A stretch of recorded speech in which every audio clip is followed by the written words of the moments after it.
So I'll just go through some of the features of the Triumph keyless ignition system. Okay, we've got a wireless key fob. All it does is the wireless ignition. There's nothing else, no panniers or gas cap or fuel tank or anything like that. It might provide a certain level of convenience for some people. I think it's a bit of a waste because I have a Triumph alarm, so I have to find my keys anyway to switch the alarm off. So it kind of makes that a bit redundant. But there are some things you should watch out for, and some of the features of this thing, maybe how to keep your bike a bit safer, some practices you can do. A company called Pectron makes the keyless ignition system for Triumph, as well as lots of other people, I'm sure. In their press release, or on their website, they talk about the keyless ignition system recognizes the proximity of the key fob, enabling a push button start. Yeah, I've got news for you.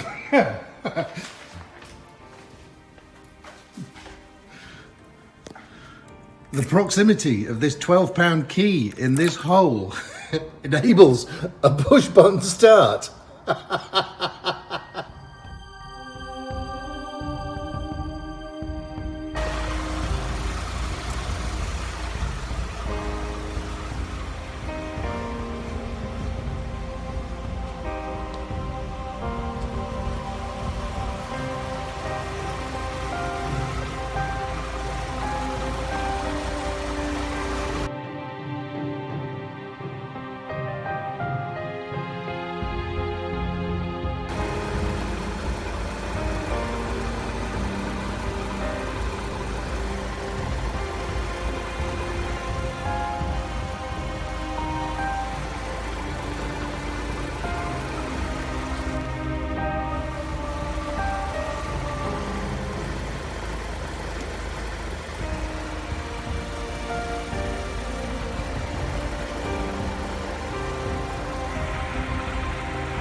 I like to keep my keyring, my wireless keyring, in my tank bag actually, and it usually sits down at the base there, but the distance to the sensor is still too far from it, so I normally get key fob out of range sometime during my ride, or several times during my ride, even when it's in my tank bag, which is a bit of a shame really, because I just don't want to put it in my pocket, because I have other keys on it. I have a tile, because I need to find the bloody thing, because I lose them so often, and I'll have the alarm fob on it, and maybe the chain lock on it as well. So it's a bulky set of keys. I don't want to put them in my pocket. So that's why they go in the tank bag. So it is a bit of a shame. If that range was just another foot, it'd be great. Now I have a powered tank bag. I've mentioned this before. I have a powered tank bag, and it's possible it's getting a bit of interference from the power in the tank bag, but even if I'm not using that power, I still get key fob out of range. So that's a bit of a shame.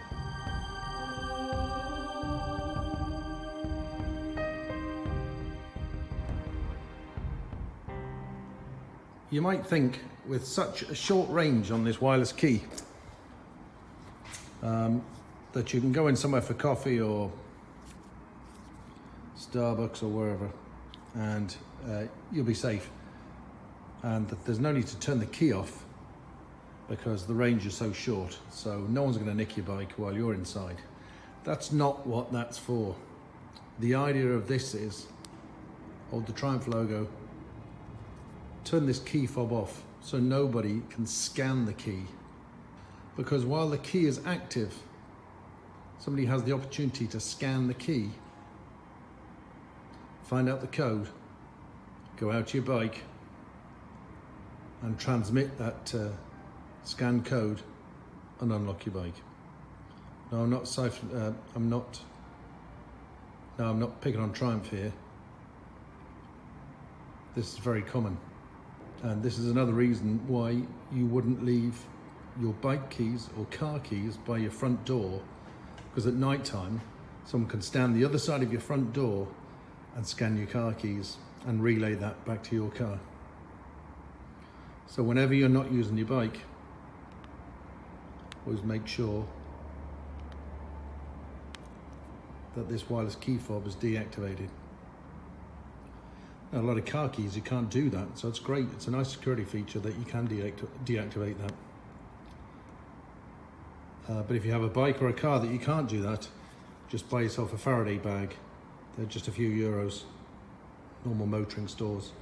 When you come in at night time, throw your key in the Faraday bag on the hall table, something like that, so they can't be scanned from outside. But that does the equivalent. Well, it doesn't do the equivalent. It gets rid of the problem altogether. If you're switching this key fob off, nobody can scan it. So that's the idea behind that.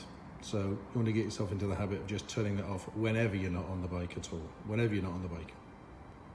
So for security purposes, if I'm forever, when I'm not on the bike, switching this key off, really, is there any point of a wireless key? Because I've immediately lost the whole purpose of having a wireless key, because when I come out of wherever I was, I've got to get my key and reactivate it again. So I'm still taking this out of my pocket. Unless you say to yourself, look, while I'm out and about during the day, I know there's nobody behind me trying to scan my key, and I'm going to leave it active all day. And at the end of the day, when I get home, I'm going to deactivate it. And if you constantly get key fob out of range, I get it a lot. It's actually very annoying. If you constantly get it, just don't bother using your wireless key.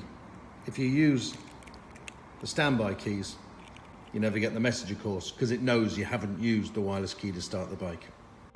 If I was a scrambler owner and I was really going off-road in the thing, there was a good chance I was going to get wet and stuff like that, I definitely wouldn't take the wireless key. I'd just take my 2 spare keys. You know, if there's a chance of that wireless key getting wet, I'd just leave it. It's too expensive to break. If you get a low battery warning light on the dash, or you just want to change the battery in your wireless key fob, just set it to the passive condition, the red. 1.5mm Allen key.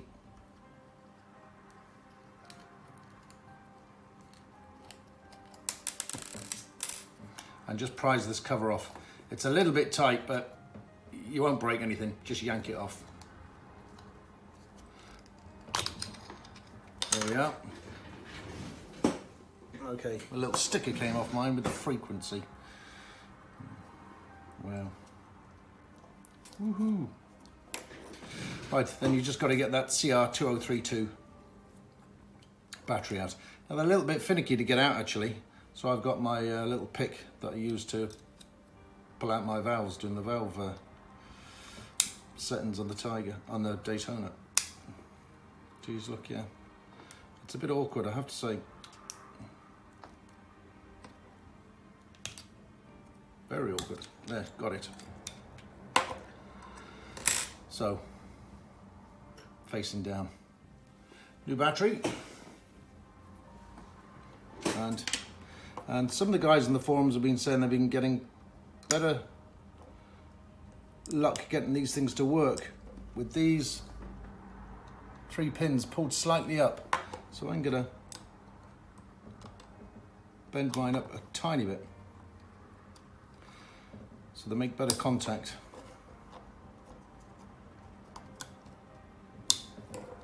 Just a bit. I don't want to wreck the thing. They're probably a fortune. New battery.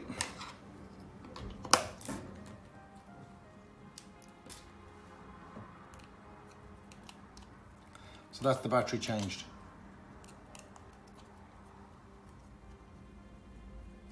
Should do me another year. Well, 6 months probably. And reactivate the battery, hold the button down. Now I've got my green light on. So that's my key fob active again.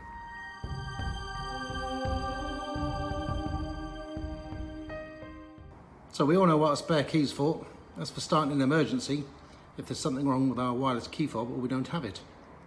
So we just put it next to the sensor.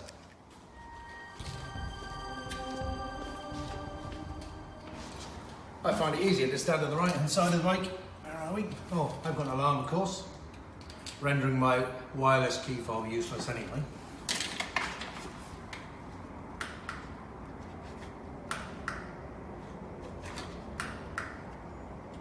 Third time lucky. I can take it away.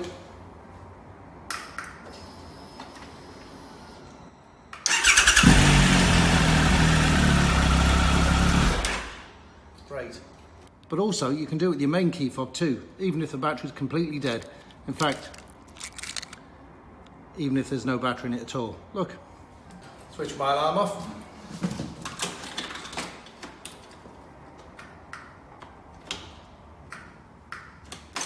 Sometimes you have to wiggle it about a bit just to get it directly on.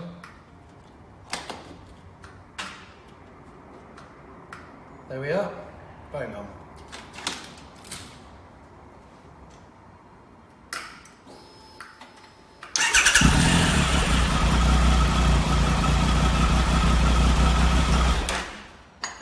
So your main key fob will work in the same way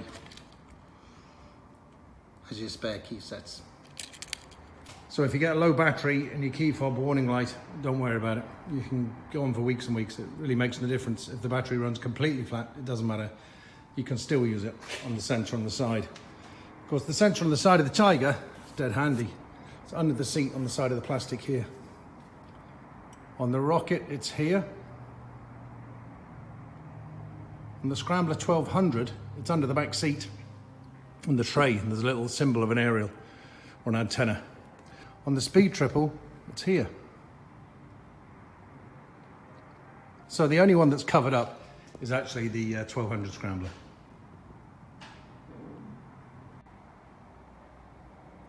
So I have to say, I hope the next Tiger doesn't have keyless ignition, because I don't think it's much of an advantage at all. I'd be perfectly happy if I had a key, just like my old Daytona. I am quite happy though that it doesn't have carb float bowls.